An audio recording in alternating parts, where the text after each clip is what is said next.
Chapter 17. The Ramadan.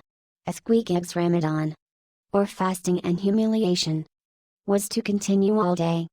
I do not choose to disturb him till towards nightfall, for I cherish the greatest respect towards everybody's religious obligations. Never mind how comical, and could not find it in my heart to undervalue even a congregation of ants worshipping a toadstool, or those other creatures in certain parts of our earth, who with a degree of feminism quite unprecedented in other planets, bow down before the torso of a deceased landed proprietor merely on account of the inordinate possessions yet owned and rendered in his name.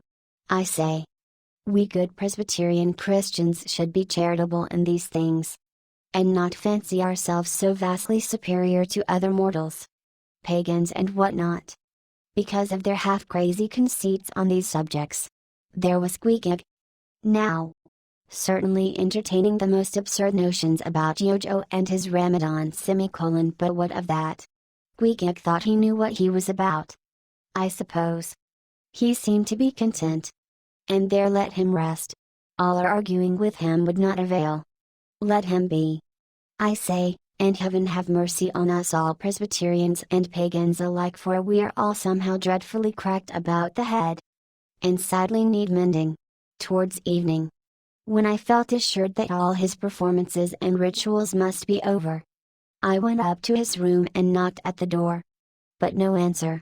I tried to open it, but it was fastened inside. Squeak, said I softly through the keyhole, all silent.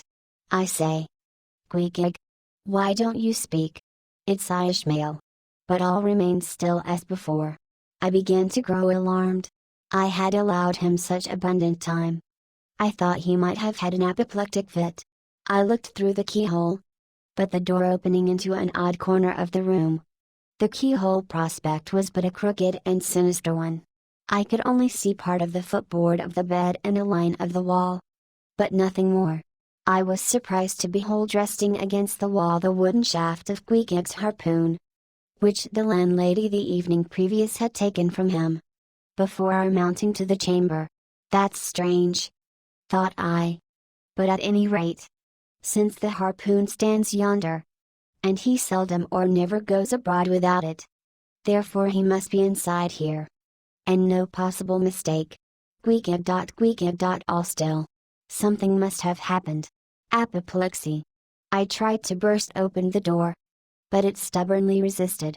Running downstairs, I quickly stated my suspicions to the first person I met, the chambermaid. La! She cried. I thought something must be the matter. I went to make the bed after breakfast, and the door was locked, and not a mouse to be heard. And it's been just so silent ever since. But I thought, maybe you had both gone off and locked your baggage in for safekeeping. La! Ma apostrophe mistress. Murder. Mrs. Hussey. Apoplexy. And with these cries, she ran towards the kitchen. I following. Mrs. Hussey soon appeared, with a mustard pot in one hand and a vinegar cruet in the other, having just broken away from the occupation of attending to the castors, and scolding her little black boy meantime. Woodhouse, cried I. Which way to it? Run for God's sake, and fetch something to pry open the door. The axe. He's had a stroke, depend upon it. And so saying, I was unmethodically rushing upstairs again empty-handed, when Mrs. Hussey interposed the mustard pot and vinegar cruet, and the entire castor of her countenance. What's the matter with you, young man? Get the axe, for God's sake. Run for the doctor. Someone, while I pry it open. Look here, said the landlady, quickly putting down the vinegar cruet, so as to have one hand free. Look here. Are you talking about prying open any of my doors? And with that she seized my arm. What's the matter with you? What's the matter with you? Shipmate. In as calm, but rapid a manner as possible, I gave her to understand the whole case, unconsciously clapping the vinegar cruet to one side of her nose. She ruminated for an instant, then exclaimed, No, I haven't seen it since I put it there. running to a little closet under the landing of the stairs. She glanced in, and returning, told me that Squeak's harpoon was missing. "He's killed himself," she cried. "It's unfortunate Stig's done over again. There goes another counterpane. God pity his poor mother. It will be the ruin of my house. Has the poor lad a sister? Where's that girl? There. Betty. Go to Snarls the painter, and tell him to paint me a sign. With no suicides permitted here. And no smoking in the parlor. Might as well kill both birds at once. Kill. The Lord be merciful to his ghost. What's that noise there? You. Young man. Avast there. And running up after me. She caught me as I was again trying to force open the door. I don't allow it. I won't have my premises spoiled. Go for the locksmith. There's one about a mile from here. But avast. Putting her hand in her side pocket. Here's a key that'll fit, I guess. Let's see. And with that, she turned it in the lock. But, alas, Squeak's supplemental bolt remained unwithdrawn within. "Have to burst it open," said I. And was running down the entry a little, for a good start, when the landlady caught on me. Again vowing I should not break down her premises. But I tore from her, and with a sudden bodily rush dashed myself full against the mark. With a prodigious noise the door flew open, and the knob slamming against the wall, sent the plaster to the ceiling. And there, good heavens, there sat Squeak, altogether cool and self-collected, right in the middle of the room, squatting on his hams, and holding Yojo on top of his head. He looked neither one way nor the other way, but sat like a carved image with scarce a sign of active life. "Squeak," said I, going up to him. "Squeak, what's the matter with you? He hain't been a sittin' so all day." "Has he?" said the landlady. But all we said, not a word could we drag out of him. I almost felt like pushing him over, so as to change his position, for it was almost intolerable. It seemed so painfully and unnaturally constrained, especially as in all probability he had been sitting so for upwards of 8 or 10 hours, going to without his regular meals. "Mrs. Hussey," said I. "He's alive at all events. So leave us, if you please, and I will see to this strange affair myself." Closing the door upon the landlady, I endeavored to prevail upon Squeak to take a chair, but in vain. There he sat, and all he could do for all my polite arts and blandishments he would not move a peg, nor say a single word, nor even look at me, nor notice my presence in the slightest way.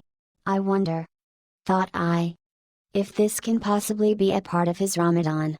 Do they fast on their hams that way in his native island? It must be so. Yes. It's part of his creed, I suppose. Well, then, let him rest. He'll get up sooner or later. No doubt.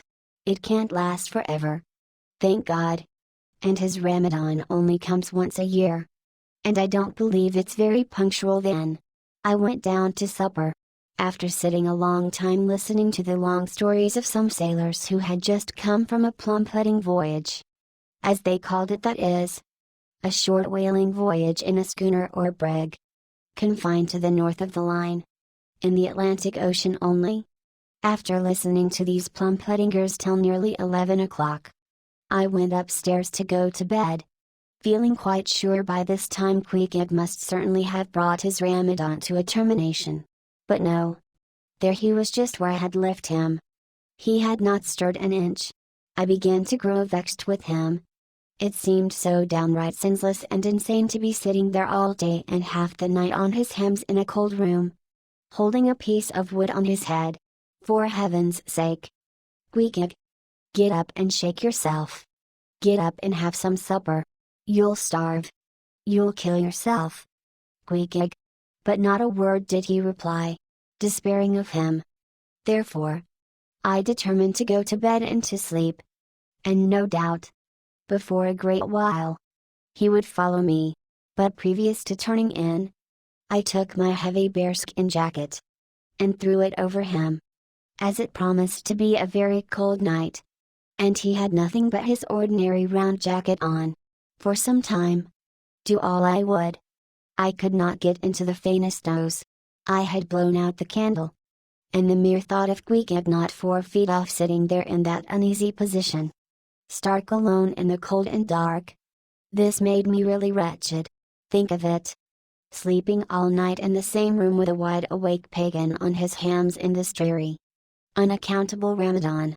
But somehow I dropped off at last, and knew nothing more till break of day, when, looking over the bedside, there squatted Queequeg, as if he had been screwed down to the floor. But as soon as the first glimpse of sun entered the window, up he got, with stiff and grating joints, but with a cheerful look, limped towards me where I lay, pressed his forehead again against mine, and said his Ramadan was over. Now, as I before hinted, I have no objection to any person's religion, be it what it may, so long as that person does not kill or insult any other person, because that other person don't believe it also.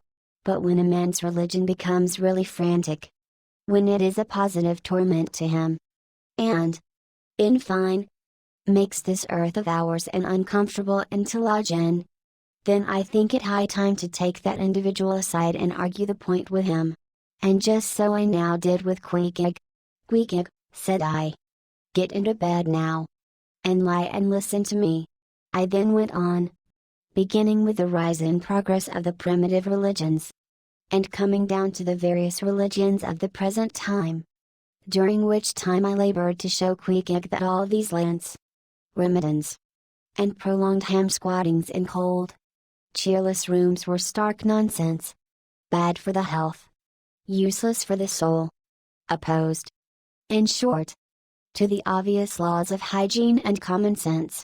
I told him, too, that he being in other things such an extremely sensible and sagacious savage, it pained me, very badly pained me, to see him now so deplorably foolish about this ridiculous Ramadan of his.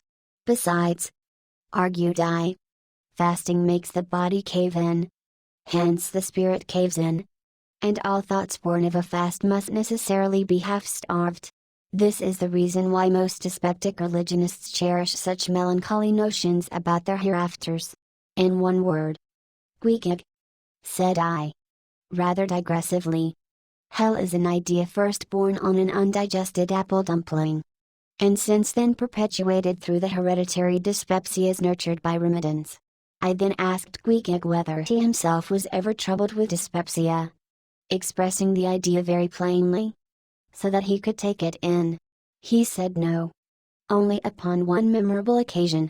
It was after a great feast given by his father the king, on the gaining of a great battle wherein 50 of the enemy had been killed by about 2 o'clock in the afternoon, and all cooked and eaten that very evening. No more. Queequeg, said I, shuddering. That will do, for I knew the inferences without his further hinting them. I had seen a sailor who had visited that very island, and he told me that it was the custom, when a great battle has been gained there, to barbecue all the slain in the yard or garden of the victor. And then, one by one, they were placed in great wooden trenchers, and garnished round like a billow, with breadfruit and coconuts, and with some parsley in their mouths, were sent round with the victor's compliments to all his friends, just as though these presents were so many Christmas turkeys. After all, I do not think that my remarks about religion made much impression upon Queequeg, because, in the first place, he somehow seemed dull of hearing on that important subject, unless considered from his own point of view, and, in the second place, he did not more than 1/3 understand me, couch my ideas simply as I would, and, finally, he no doubt thought he knew a good deal more about the true religion than I did. He looked at me with a sort of condescending concern and compassion, as though he thought it a great pity that such a sensible young man should be so hopelessly lost to evangelical pagan piety. At last we rose and dressed, and Queequeg, taking a prodigiously hearty breakfast of chowders of all sorts, so that the landlady should not make much profit by reason of his Ramadan. We sallied out to board the Pequot, sauntering along, and picking our teeth with halibut bones.